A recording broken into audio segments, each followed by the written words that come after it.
Naruto has plenty of great arcs during its entire story. However, there's one that I would argue is a cut above the rest, and that would be the Sasuke Retrieval Arc. Many people prefer the Chunin Exams, and I love the Chunin Exams, but the Sasuke Retrieval Arc is actually more tightly written than the Chunin Exams. It does not miss a single beat. That arc is actually very impressive from a writing standpoint, and the art is also better than in the Chunin Exams, so I would say this is probably the best arc in Naruto, and let's find out why. But before that, please subscribe to this channel if you haven't already, like this video to help me out with the algorithm, and yeah, follow me, and ring the notification bell if you want to receive more videos.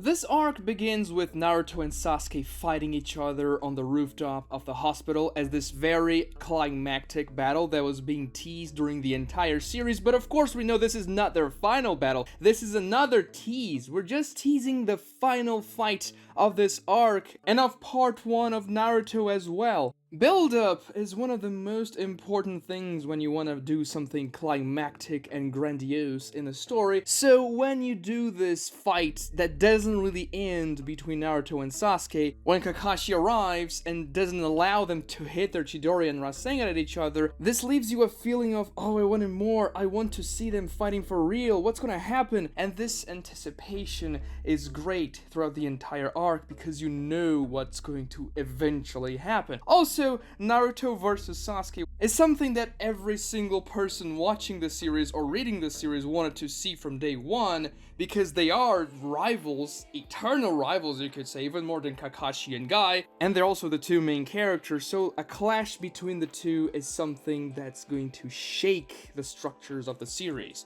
And you combine that with Sasuke and his feelings of inferiority towards Naruto and how he wants to defeat and kill Itachi, this prompts him to leave the Leaf Village when the Sound 4 comes knocking on Sasuke's door and say, "Hey, Orochimaru wants to give you power, what are you gonna do?"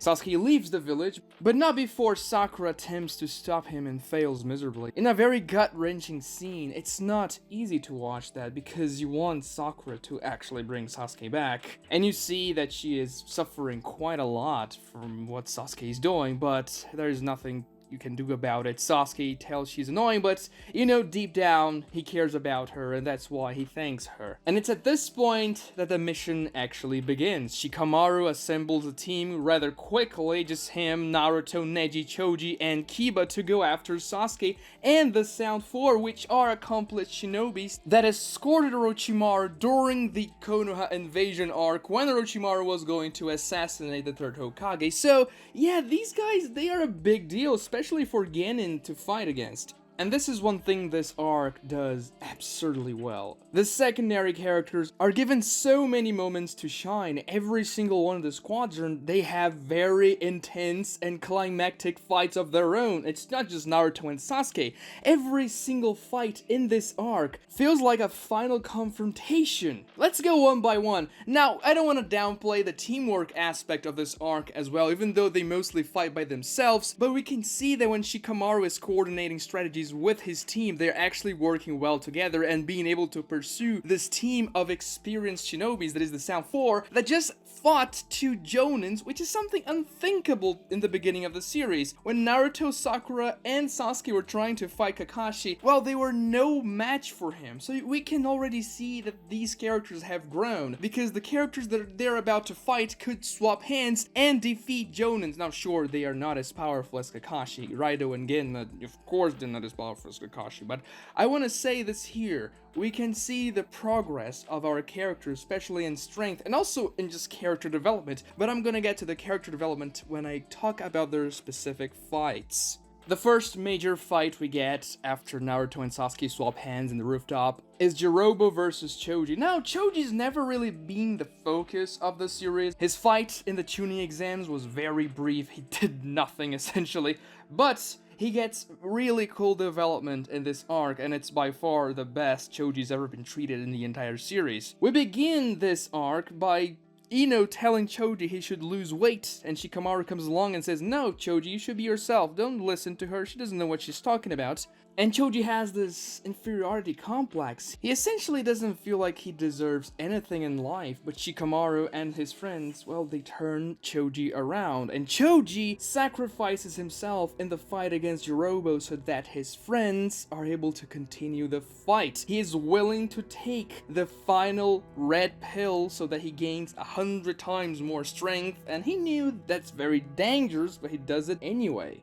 It's really poetic too, because he has this line where he says, "Oh, this punch is for the last chip that you ate." Yeah, sure, Kishimoto kind of paired up the two fat characters to fight each other, which is kind of ironic, but, you know, it was very much on purpose. However, the powerful strike that JIrobo takes and Choji finishes him off with is because JIrobo insulted his friends. And there we see the development for Choji's character. And when the fight ends and Choji is almost dying, he sees that his friends wrote on the trees, "Hey, Choji, follow us right here." And Choji sees that his friends had faith in him all along. The next fight is Kidomaru versus Neji, and this fight is not only cool in a thematic perspective, but it's probably one of the coolest fights in this arc just in terms of strategy. Kidomaru is an intelligent character, and he's able to dissect Neji's weakness in the Byakugan. He fights perfectly, and his strategy was almost going to work if Neji didn't find out a counter in the last second. And we can see Neji is technically the only character that doesn't cheat in their fights against the Sound 4, because Choji got a pill, and Kiba and Shikamaru got help in the end, so Neji's the only one who actually won the fight without having to cheat, and his fight,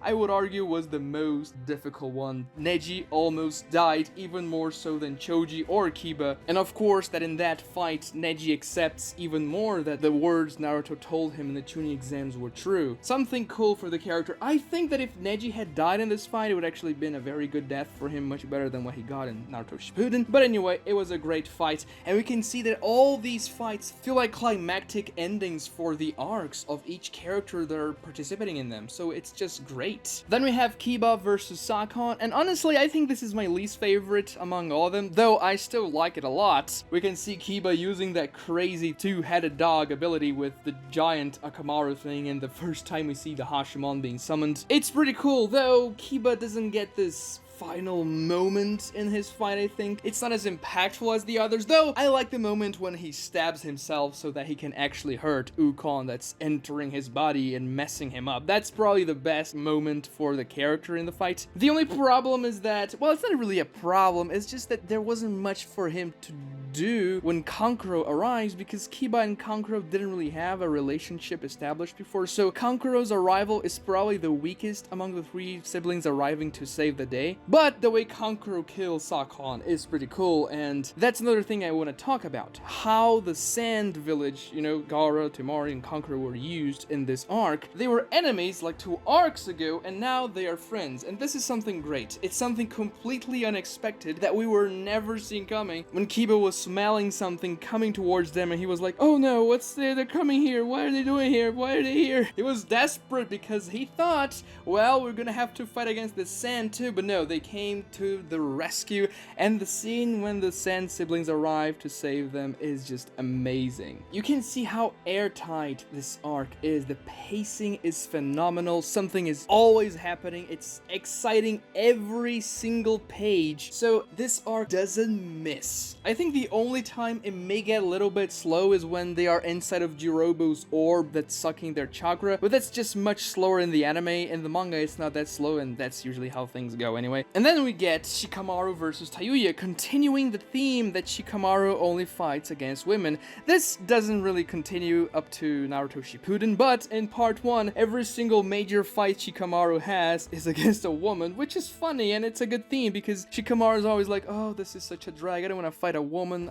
If you win, well, you beat a woman. If you lose, well, you lost to a woman." He has that mindset, so him having to go against women every single time is funny. Also, the tactics involving that fight against Tayuya, Shikamaru pulls off some amazing IQ strategies to counter her movements, and still, it's not good enough. You can see that Shikamaru is actually pushing himself quite a lot. He's actually caring for once during this mission. He feels the responsibility of having to lead a team. He is the Chunin in the group now. He has to be the leader, so he wants to win this fight. And yet, it is not quite enough. Shikamaru was going to lose if Temari didn't arrive and saved him. And then, of course, Temari arrives, saves the day, and it's great because Shikamaru and Temari have this relationship ever since they fought in the Chunin exams, and Temari is like, well, you weren't that weak when we fought, were you? It's just funny to see, and it's a great build-up for their eventual relationship when they get together in the end and all that. Have a child, you know, all the good stuff. Temari arriving is just great, and she one-shots Tayuya in a very unceremonious way. She just summons her thing, and that's it. She cuts the entire forest down. Tayuya's dead. Next, we have Kimimaro versus a lot of people. First, he fights against Naruto, and we see that Naruto is amped by the Nine Tails. He creates 1,000 or so clones, and Kimimaro absolutely destroys them. He doesn't care at all. His taijutsu is enough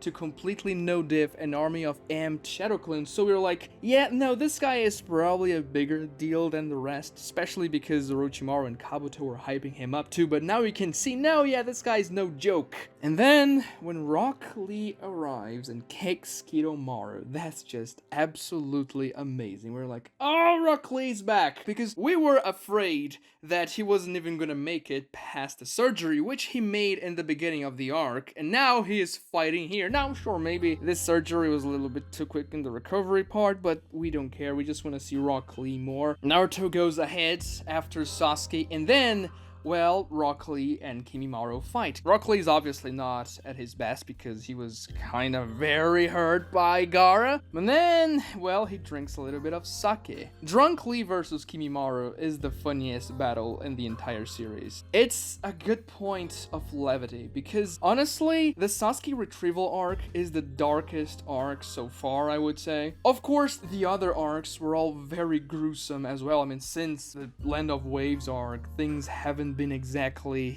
just completely great for the entire Naruto verse with Haku and Zabuza dying, and this trend continues, but in the Sasuke Retrieval Arc specifically, things feel darker and more tense because the status quo has changed. Sasuke is leaving. This is something that hasn't really happened before, and therefore there isn't a lot of comic relief in this arc. And this scene is essentially the only time we get it, and it's the best. I really cannot complain about Rock Lee getting drunk and going to town against Kimimaro because he doesn't really get much better than that. Unless Gaara arrives and saves Rock Lee in the nick of time. Now, this is very impactful and important for the series because these two characters were the protagonists of arguably the most amazing fight up until this point of the story. Rock Lee versus Gaara is a staple. I know many people only continue watching or begin to watch Naruto because they saw that fight, and it's completely understandable because that fight is absolutely great. There is nothing you can say about this battle. Rock Lee vs. Gaara is still one of the most iconic fights in anime history. And Gaara being that evil character that you wanted to die, that was completely twisted, coming for Rock Lee's rescue after really hurting him is poetic, and we can see how Naruto changed him. And also, Gaara vs. Kimimaro is another great fight. Among Orochimaru's henchmen, Kimimaro is definitely the character that has the most development, other than Kabuto, of course, but it's interesting to see Kimimaro being completely brainwashed by Orochimaru and being so focused on serving and protecting him that he can overcome his deadly illness and go fight against powerful opponents. I'm not a great fan of dying of a sickness kind of trope, but it's well done in Kimimaru's case, and I really like that fight. And then we finally get the final battle of the arc, Naruto vs. Sasuke, the fight that has been built up throughout the entire series. Up until this point, these characters, well, we knew they were going to fight. We just probably didn't think it was going to be under these conditions. We thought it was probably going to be a friendly match, but no. This is anything but a friendly match. Sasuke begins the fight with the intent of killing Naruto. We have that amazing flashback of his backstory of Itachi awakening the Mangekyo Sharingan. Some people may say that flashback was too long in the middle of their fight, but it's very important, and it's good to watch that too. It's a well-written flashback. And this fight, Naruto vs Sasuke in part 1, The Valley of the End, is the best fight in the series, in my humble opinion. Not only because it's the most climactic fight possible for the series so far, but the two characters, their philosophies being thrown against each other. Naruto wanting to bring Sasuke back, but Sasuke thinking that him being alone is the best course for strength. And then he finally recognizes that Naruto is strong, that he is strong because he's been alone too. Yet, Naruto cannot truly understand Sasuke because he has always been alone, and Sasuke has had people in his life, and that's their main disagreement, essentially. Sasuke wants to go, he wants to sever his bonds, but in the end, he cannot bring himself to do it because Itachi told him to, and he doesn't want to be like his brother. He will not kill his best friend to attain the Mangekyo Sharingan. Also, the way the fight escalates, each character gets a power-up, then the other gets another power-up, and it goes, and it goes, and it goes, until they get their climactic, most absurd power-ups, with Naruto having the cloak of the Nine Tails, and Sasuke evolving his curse mark to the second stage. And then, it's a genius idea. The Chidori Rasengan clash is one of the most iconic pieces of imagery ever created by the Naruto series, and the final clash between their final forms is one of the most jaw-dropping scenes in the entire anime. You cannot get more hype than that. And after the clash ends, Sasuke wins and Naruto loses, which you could say is a subversion because protagonists tend to win the fights in their own anime, especially shonen animes. But if Sasuke had lost this fight, then the series wouldn't really be the same. Sasuke needed to win because, well, Kishimoto had plans for every single character in the main team to train under one of the Sanins. Kakashi is too late, he is unable to save Sasuke, he is unable to do anything for Naruto, and the retrieval team is very hurt, every single one of them, except for Shikamaru, ironically enough. He only gets a broken finger. The rest has to go under very heavy treatment in order to heal their wounds, and Shikamaru's last scene, where he is very worried, and Temari says, well, you did your best, didn't you? And then Shikamaru acknowledges that maybe he could have been better. Maybe if he put more effort into things, he could have saved Sasuke, he could have saved his team. That's what prompts Shikamaru into becoming a more full-fledged shinobi that gives a damn about things. And also, Naruto now has to go after Sasuke. This is the perfect arc to get before a time skip, because you get essentially development for every single character so far. And sure, some of the Genins didn't go in the mission, and that's understandable, because you can't have 1,000 different characters going on every single mission, but the characters that went, and also the characters around them, Kakashi, Tsunade, they all got development in this arc too, which is not something you see very often. Usually, the arc has to focus on a couple of characters, and if it focuses on too many characters, they usually don't tend to get enough screen time to get proper development, and therefore only a handful get this nice development. But it's not the case in this arc. No, every single character is treated very well by Kishimoto, and the writing, how he weaves the narrative together, the fights, when he cuts away from a particular fight and goes to another one to create tension, everything is masterfully done. And to this day, I think this is one of the best arcs in manga history. Subscribe to this channel and like this video if you enjoyed it. Watch this other video right here for more content like this, and thank you so much for watching.